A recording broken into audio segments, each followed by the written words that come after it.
नमस्कार, आप देख रहे हैं न्यूज एक्सप्रेस और मेरा नाम है ऋतिक ठाकुर।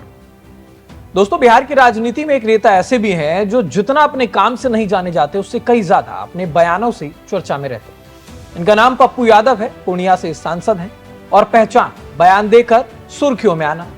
अब उसी के बाद ये उस बयान से पलट भी जाते हैं, ये इनकी खासियत है। ताजा मामला बंगाल चुनाव से जुड़ा हुआ है, जहां पर चुनाव से पहले पप्पू यादव ने यह दावा किया था कि अगर ममता बनर्जी चुनाव हार गई तो वो राजनीति छोड़ देंगे। लेकिन नतीजे आने के बाद जब पप्पू यादव से यह सवाल पूछा गया कि उन्होंने कहा था राजनीति छोड़ देंगे, तो जवाब कुछ और ही निकला। पहले आप वो वीडियो देखिए जिसमें उन्होंने कहा था कि वो राजनीति छोड़ सकते हैं। दीदी के अलावा कोई नहीं जीतेगा। यदि दीदी चुनाव नहीं जीती, बीजेपी यदि चुनाव जीत गया तो पप्पू यादव सेवा करना, मदद करना, संघर्ष करना बंद कर देगा। अब उसके बाद सीधे तौर पर उन्होंने कहा है कि अभी फिलहाल जो भी बंगाल में हुआ है वो चुनाव आयोग ने जीता है। इस पर भी इनका क्या कुछ कहना है, ये भी सुनिए। मैंने कहा था कि यदि चुनाव दीदी हारती है तो ऐसे समय में हमारे जैसे लोगों को सोचना पड़ेगा कि संघर्ष का क्या मतलब, कर्म का क्या मतलब। जब संघर्ष और कर्म बचता ही नहीं है तो फिर सेवा और मदद की तो कोई जरूरत ही नहीं है। ये लोग कोई सेवा और मदद तो करते नहीं है। कौन करते हैं? सीधा मुख्यमंत्री हो जाते हैं। तो क्या सेवा और मदद की कोई आवश्यकता है? मदद जैसी चीजें रह गई। और ये आज से नहीं, जिस दिन राम को सत्ता मिल रही थी वनवास मिल गया, शिव को जहर दिया गया, बुद्ध को भारत छोड़ना पड़ा।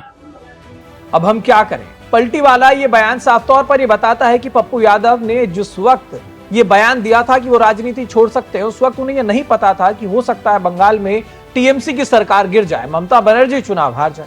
यानी कि पहले तो चुनौती दे दी और उसके बाद वो साफ तौर पर सफाई दे रहे हैं। पहले बड़ा दावा किया और उसके बाद पीछे हटने की कोशिश कर रहे हैं। लेकिन अब ऐसे में सवाल यह है कि क्या पप्पू यादव पहली बार ऐसा कर रहे हैं जब वो इस तरीके का बयान दे रहे हैं, या फिर वो इस बयान से पीछे हट रहे हैं? जी नहीं, बिल्कुल नहीं। क्योंकि बयान देकर विवादों में आना और फिर उस बयान पर एक नया तर्क दे देना, ये पप्पू यादव की खासियत और पप्पू यादव की राजनीति का एक पुराना तरीका रहा है। अब जरा आप एक और बयान सुनिए जिसमें पप्पू यादव ने महिलाओं को लेकर एक बयान दिया था, जिसने पूरे देश में राजनीतिक सरगर्मी तो तेज की ही थी, लेकिन पप्पू यादव के ऊपर भी तमाम जो आरोप है वो लगने लगे। तो सोशल मीडिया पर भी पप्पू यादव को पूरी तरह से घेरा जाने लगा था। घरेलू हिंसा कौन कर रहा है? महिलाओं पे गिद्ध दृष्टि किसकी है? अमेरिका से लेकर के भारत तक नेताओं की। बिना नेता के रूम के बगैर 90% महिलाएं राजनीति कर ही नहीं सकती। ये तो हर डेली, हर दिन नेताओं का सीसीटीवी फुटेज, औरत को नोचने की एक नव संस्कृति बन गई। तो किसी भी महिला की राजनीति को लेकर ये जो टिप्पणी पप्पू यादव की तरफ से की गई थी, इसने देश भर में बवाल मचा दिया था। महिला संगठनों ने सवाल उठाए, विपक्ष ने हमला बोला और सोशल मीडिया पर पप्पू यादव की जमकर किरकिरी हुई।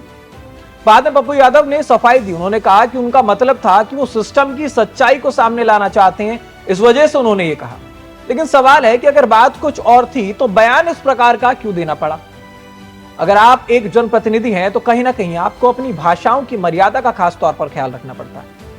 और अब ऐसे में एक विवाद रुका ही नहीं था कि उसके बाद महिला वाले बयान से हटकर पप्पू यादव ने सदन में फिर कुछ ऐसा कह दिया जिसने एक बार फिर से देश भर में बवाल मचा दिया।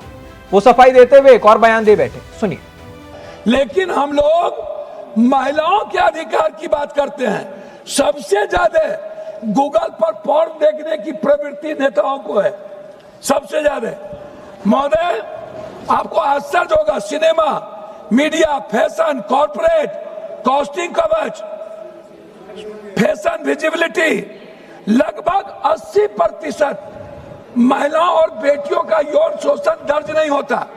आपको आश्चर्य होगा। मैं यानी कि मुद्दा कुछ और था, लेकिन बयान ऐसा आया कि एक नई कंट्रोवर्सी शुरू हो गई।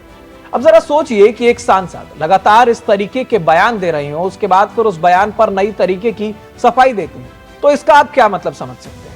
तमाम नए नए बयान आते हैं, उन बयानों के बाद जब पप्पू यादव को घेरा जाता है, सोशल मीडिया पर उनसे सवाल किए जाते हैं, महिला संगठन सामने आती हैं, उनको नोटिस भेजा जाता है, तो वो अलग अलग तरीके के तर्क लाते हैं कि हम सिस्टम की सच्चाई बताना चाहते थे, हम महिलाओं के लिए हित में बात करना चाहते। तो क्या ये तरीका सही है?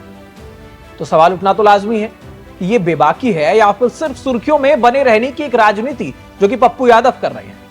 पप्पू यादव पूर्णिया से सांसद हैं और बिहार की राजनीति का एक बहुत बड़ा चेहरा माने जाते हैं और राजनीति में बयान बदलना कोई नई बात नहीं है। नेता अक्सर परिस्थितियों के हिसाब से अपने शब्द बदलते हैं। ये कोई पहली बार नहीं है जब पप्पू यादव या फिर कोई और नेता ऐसा कह रहा हो कि वो राजनीति छोड़ देंगे और उसके बाद उन बातों से वो इतर बितर होते हुए नजर आ रहे हैं। लेकिन बार बार एक बड़ा बयान देना और फिर उसी के बाद उससे पीछे हट जाना और हर बार एक नई कंट्रोवर्सी में खुद जाकर घुस जाना, ये चीज पप्पू यादव को बाकी नेताओं से अलग बनाती है। क्योंकि यही सवाल सिर्फ बयान का नहीं है, ये पॉलिटिकल क्रेडिबिलिटी का भी है, जो कि पप्पू यादव की क्रेडिबिलिटी पर साफ तौर पर सवाल उठा रहा है। पप्पू यादव ने बंगाल चुनाव से पहले जो ये बयान दिया था, उसके बाद जब उनसे सवाल पूछा गया तो साफ तौर पर अब सभी का ये कहना है कि कहीं ना कहीं पप्पू यादव अपनी राजनीति को लेकर डर गए हैं। अपने बयान से पप्पू यादव हट रहे हैं। पप्पू यादव की क्रेडिबिलिटी पर ये सवाल खड़े होते हैं।